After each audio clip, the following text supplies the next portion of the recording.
अस्सलाम वालेकुम नाज़रीन, आप देख रहे हैं ZH एंटरटेनमेंट। मैं हूं ज़हीर अहमद। नाज़रीन, हम आपको 1978 की फ़िल्मों के बारे में बता रहे हैं और उस हवाले से हमने 3-4 फ़िल्में बता चुके हैं।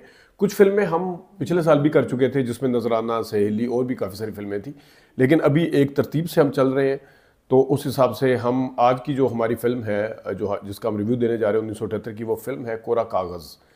कोरा कागज़ जो है वो 1978 31 मार्च 1978 को रिलीज़ हुई थी और रावलपिंडी में ये फ़िल्म जो है, आपके सामने इश्तिहार आ रहा होगा, मोती महल सिनेमा पर आई थी। देखिएगा इश्तिहार। और यहाँ पर यह फ़िल्म तकरीबन 4 हफ्ते चली थी, क्योंकि 28 अप्रैल से शर्मीली फ़िल्म, जिसका इश्तिहार आपके सामने होगा, गुलाम मोहिउद्दीन साहब की शर्मीली फ़िल्म जो है वो यहाँ पर रिलीज़ हुई थी मोती महल सिनेमा पर। और अगर हम लाहौर की बात कर लें तो वहाँ पे ये फ़िल्म शबिस्तान सिनेमा पर आई थी, उसका इश्तिहार भी आपके सामने होगा। तो कराची के हवाले से हमें नहीं पता कि क्या है, लेकिन ये फ़िल्म जो है वो कराची में इसने सिल्वर जुबली की थी। तो उस हिसाब से इस फिल्म को एक औस दर्जे की फ़िल्म, नाकाम फ़िल्म नहीं कह सकते, लेकिन बहरहाल इतनी बड़ी कामयाब हिट भी नहीं कह सकते। तो उसके साथ अगर हम इसकी कास्ट की बात करें, पहले डायरेक्टर की बात कर लेते हैं। एम अकरम साहब इसके डायरेक्टर थे, आगा हसन इम्तिसाल साहब इसके राइटर थे।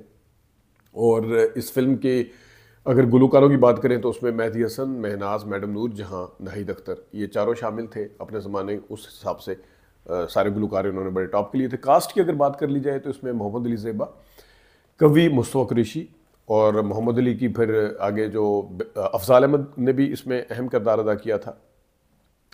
उसके साथ अलाउद्दीन साहब का बड़ा अच्छा किरदार था शुरू में, और नय्यर सुल्ताना ने बड़ा अच्छा किरदार अदा किया इसमें। फिर इसके अंदर अगर और देखें तो मिज़ला, परवीन बॉबी और टीवी के भी अदाकार शामिल थे। इसमें मोहम्मद अली साहब के जो भाई बने थे वो ज़ुबैर थे, जो कि ग़ालिबन एम अकरम साहब के भाई हैं, जो रिश्तेदार थे जो भी थे। बाबरा ने भी बड़ा अहम किरदार इसमें अदा किया था। और छोटी कास्ट में भी इसमें दिलदार परवेज़ भट्टी तक आपको नज़र आते हैं, शफ़ी मोहम्मद भी इसमें नज़र आते हैं, और लोग भी आपको इसमें बीच में नज़र आते हैं। तो उस हिसाब से ये फ़िल्म जो है कास्ट के हिसाब से भी तगड़ी फ़िल्म कहा जा सकता है, लेकिन उसका रिटर्न कोई इतना अच्छा नहीं था। एम अकरम साहब ने और भी फिल्में बनाई हैं, लेकिन एम अकरम साहब की जो वजह शोहरत थी वो डांस वाली फिल्में थी।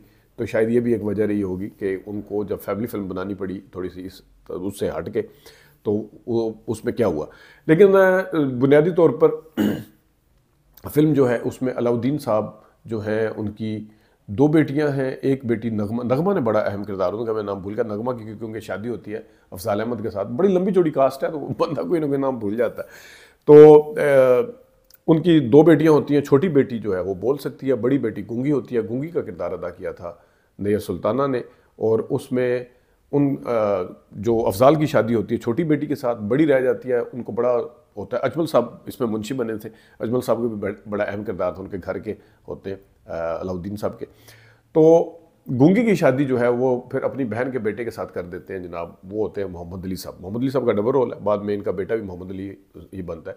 मोहम्मद अली शराबी अयाश किस्म के बंदे, और शादी की रात ही वो अपनी बीवी को आगे कहते हैं कि तुम्हारी दौलत की खातिर और उसकी खातिर कर दी ना एक उसे शराबी और जुआरी से शादी। ये कर सुनिएगा ज़रा क्या कह रहे हैं।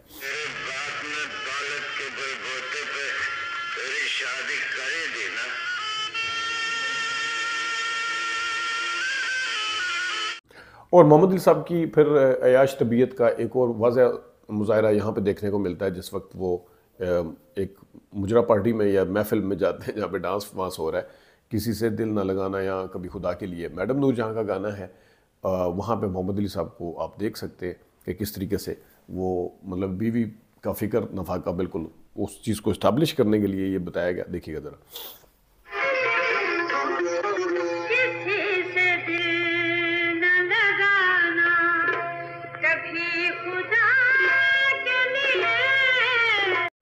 फिर उसके बाद मोहम्मद अली साहब तो एक्सीडेंट हो जाता है, वो तो चले जाते हैं दुनिया से, लेकिन उनके फिर आगे बच्चे होते हैं। तो इस तरह जब वो सारे के सारे जवान होते हैं, जिसमें बाबरा की भी एंट्री है, ज़ेबा की भी एंट्री है। ज़ेबा जो है वो अफजाल की बेटी होती है, नगमा की, तो ये रिश्तेदार ही होते हैं। लेकिन ये जो जहाँ पे एंट्री है वहाँ पे एक गाना है उसका महफिल का, देखिएगा, जहाँ पे सारे आपको नजर आएंगे, मुस्तफ़ा, ज़ेबा, बाबरा शरीफ, शाहनवाज, ये सारे नजर आएंगे। देखिएगा।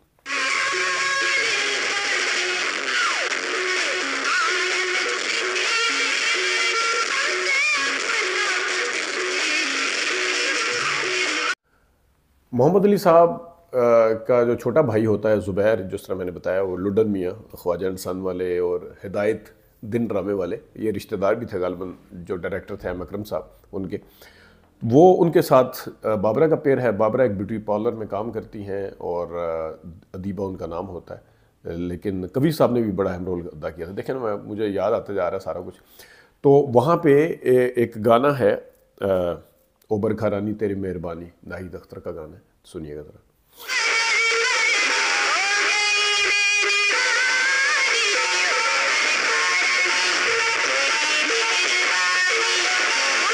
जाहिद यानी मोहम्मद अली, उनका ज़ेबा के साथ क्योंकि पेयर है, और ज़ेबा जो है वो अफजाल की बेटी, जिस तरह मैंने बताया, नगमा की बेटी, और ये बाद में मुलाजमत भी करती हैं मुस्तफ़ा क़ुरैशी और कवि के यहाँ, जो कि मोहम्मद अली साहब।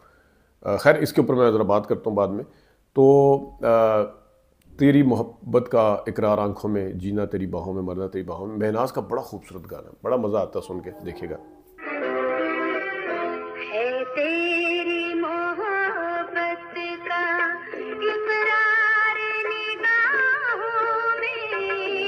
गाने जो है ना ऊपर तले आते हैं, मतलब 1 घंटा गुजरने के बाद 3 गाने ऊपर तले। तो एक और गाना साथ ही आ जाता है, वो भी ज़ुबैर का है और बाबरा का है। वो क्या कह रहे हैं, ज़रा देखिएगा, सुनिएगा।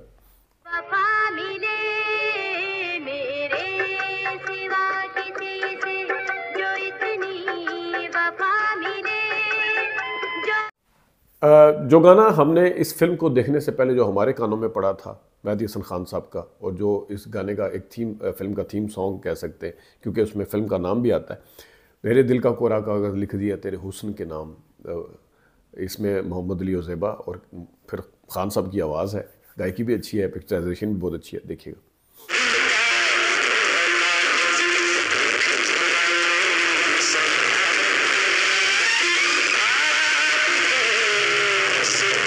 मोहम्मद अली साहब की जो एक दवाइयों की फैक्ट्री है, वहाँ पे 2 बंदे काम करते हैं। एक के 2 रूप है किस्म के, कवि साहब के। वो एक इनके घर का ड्राइवर भी बना हुआ है, लेकिन वहाँ पे कुछ और बना है। और वहाँ पे मुस्तफ़ा क़ुरैशी जो है विलन पार्टी, वो दवाइयाँ 2 नंबर बनाते हैं, जिसका बिल्कुल भी इल्म नहीं है मोहम्मद अली साहब को कि मेरी फैक्ट्री के अंदर क्या हो रहा है। और ज़ेबा भी वहीं पे क्योंकि काम करती हैं, ये ज़ेबा को ब्लैकमेल भी करते हैं। वो मुस्तफ़ा क़ुरैशी की नीयत भी ख़राब होती है उनके ऊपर, और चीज़ों को वो जानती होती हैं, तो वो दब जाती हैं उनके आगे। क्योंकि होती तो बड़ी अमीर है ये इनका ख़ानदान, लेकिन जो अफजाल साहब हैं, यानी कि नगमा की जिनसे शादी होती है, जो ज़ेबा के वालिद हैं, उनका घर कुर्की हो जाता है और उनको घर से निकाल दिया जाता है, क्योंकि वो अयाशी जुआ शुआ खेलते रहते हैं हर वक्त। तो बाद में इस वजह से उनको ज़ेबा को नौकरी भी करनी पड़ती है। लेकिन वो वहाँ पे जब अदालत के अंदर ये सारा कुछ होता है, मुस्तफ़ा क़ुरैशी का ऊपर से रूप बड़ा अच्छा नज़र आता है मोहम्मद अली को, लेकिन वो मोहम्मद अली साहब पे, यानी फैक्ट्री ऑनर पे इल्ज़ाम लगा देता है कि इसने दवाइयाँ जो हैं 2 नंबर बनाई है, जो भी है, उनके ऊपर इल्ज़ाम लगा। देखिएगा ज़रा।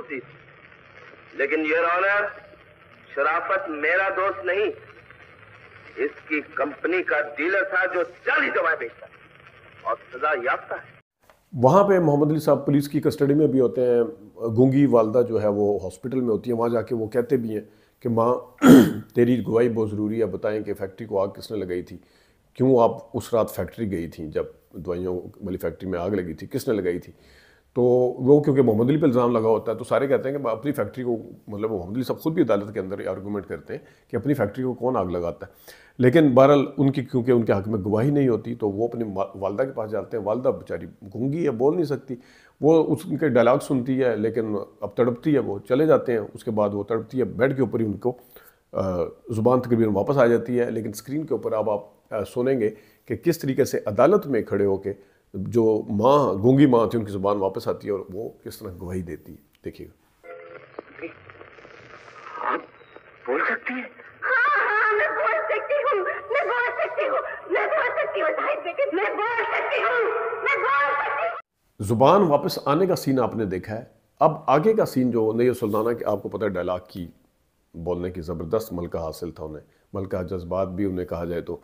वैसे तो बाहर का नाम था, लेकिन इनका भी कुछ नाम था। लेकिन नैय्यर सुल्ताना ने कमाल अदाकारी की है। और नैय्यर सुल्ताना का एक खूबी ये भी थी कि उनके अंदर फिल्मी हीरोइनों वाला जो एक होता है ना टच, वो नहीं आता था, वो घरेलू खातून वाला आता था।